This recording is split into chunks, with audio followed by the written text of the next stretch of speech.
ওহ, spicy fried chicken! এ তো যেন আগুনের গোলা, তবে মুখে দিলেই শান্তি। বিশ্বাস করুন, যখন একটা স্পাইসি ফ্রাইড চিকেনে কামড় দিই, আমার মনে হয় যেন আমি একটা ছোটোখাটো ড্রাগনের সাথে লড়াই করছি।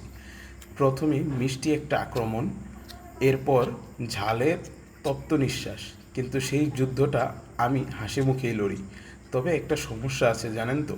স্পাইসি ফ্রাইড চিকেন খাওয়ার পর আমার মুখটা এমন হয়ে যায় যেন এইমাত্র কোনো ভয়ানক রহস্যের সমাধান করলাম। চোখটা লাল, কপালে বিন্দু বিন্দু ঘাম, কিন্তু মনটা বলে, আহা, জীবন যেন ধন্য।